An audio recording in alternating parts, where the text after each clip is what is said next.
It's just a whole subsection to the series that involves music that I don't think people really know about. He has a great appreciation for jazz. I think he understands music better than just about anybody doing this kind of work.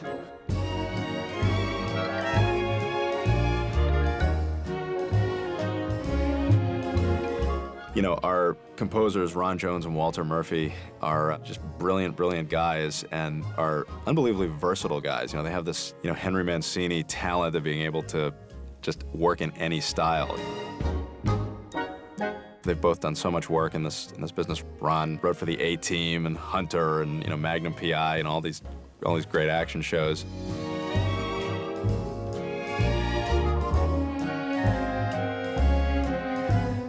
My favorite credit of Walter's is he used to orchestrate for Doc Severinsen on The Tonight Show when Carson was hosting. Doesn't get much better than that. Both Ron and I were just thrilled to come back. We just picked up where we left off. I think Walter and I are really the minister of propaganda. Hi, Cleveland. Hi, Joseph. What's the story? Morning glory. What's the word? Hummingbird. Have you heard Peter Griffin is slow? We're playing kind of Leave It to Beaver, kind of an homage to Ozzie and Harriet, that everything's okay in America. Can he still drive a car? Can he drink at a bar? Will they let him have kids? Is his life on the skids? Hello, Mrs. Griffin, it's your neighbor Quagmire. Now that Peter's mental, you probably have some needs. Oh! We let the characters be wacky, and we play it serious, as if it's real people in a real situation.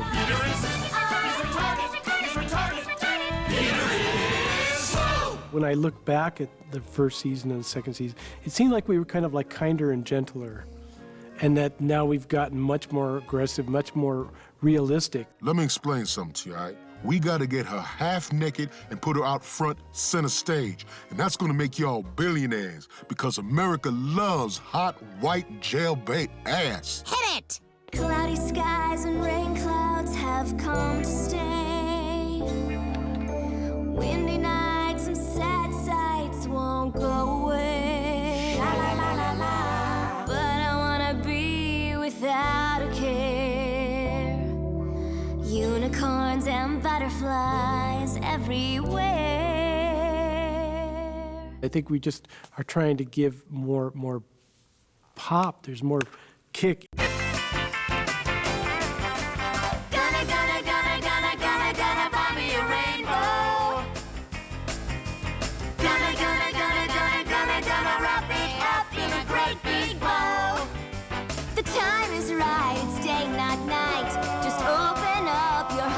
It'll be alright. Gonna buy me a rainbow. Gonna wrap it up in a great big bow. A lot of times the musical jokes are in the script, and those things have to be written ahead of time so they can animate to the music. Months go by, like 6-8 months by the time the show's actually animated and cut together, and then we come here and record the track with the orchestra.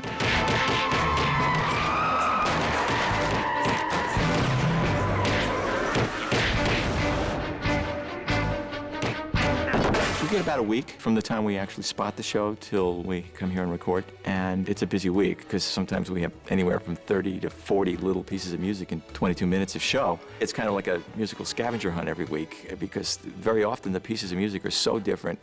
They're parodying movie scores or popular songs, so it's a lot of the work is research, musical research.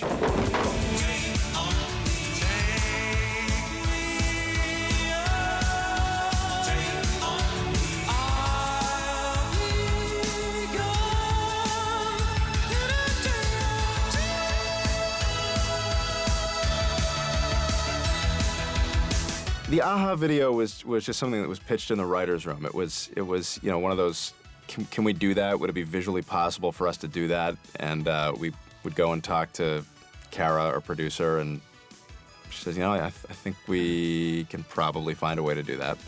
The director, Kurt Dumas, as well as the overseas director in Korea, really did a great job on that sequence. I mean, it looks so much like the video, and Chris really, is drawn exactly in that style, and he blends so well. it's just fun for us, you know, to keep digging this stuff up and how can we fit this thing into our universe. Chris, where have you been? I don't know! Every parody that we do is true to the original source that it was from. Like, for instance, if it was from a Broadway show or if it was from a movie, we try and make the musical arrangement sound just like that. The outrageousness is in the lyrics, so that's Seth's department. I don't know how to tell you this, Mr. Devaney, so I'll let these guys do it. You have AIDS. Yes, you have AIDS. I hate to tell you, boy, that you have AIDS. You got the AIDS. You may have caught it when you stuck that filthy needle in here. Or maybe all that unprotected sex put you here. It isn't clear. The music on the show is very old-fashioned. It's very, you know, kind of this classic MGM style, you know, big band at times. Be sure that you see that this is not HIV. But full-blown AIDS. Not HIV, but really full-blown AIDS. I'm sorry, I wish it was something less serious. But it's AIDS. You've got the AIDS. You know, you need musicians to do that. You can't get that from a Casio. We're lucky enough to have the best musicians in Hollywood playing here. And we have such a great team with Armin Steiner engineering and our music editors. We've used a live orchestra since the very beginning, and at this point, there's only 4 or 5 shows left on TV that do that. That was one of the battles that I fought at the very beginning. You know, this is very important to the show, and we've actually, the use of the orchestra has grown a lot since we started. You know, we do more musical numbers. It seems to get better and better, and they let the composer stretch out a little bit more. It's unfortunately a dying art, and it makes a huge difference. We're adding a whole new dimension, I think, to the show. It's a potpourri of all kinds of fun stuff.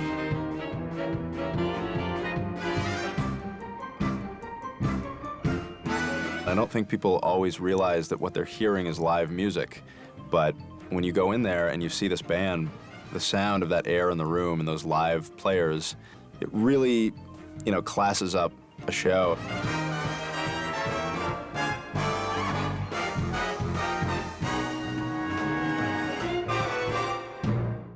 Nicely done. Thanks, guys.